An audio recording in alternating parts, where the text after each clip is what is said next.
At the last second, the Mopla steered hard to port. At the same time, the Emo cut its engines in reverse, causing the bow to swing starboard. Sparks from the collision ignited the barrels of benzene stored on the Mopla's deck.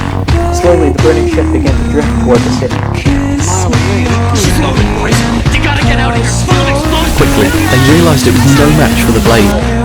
At this exact moment, 9:04:35 seconds, the burning vapours ignited the explosives in the hold and detonated the entire cargo.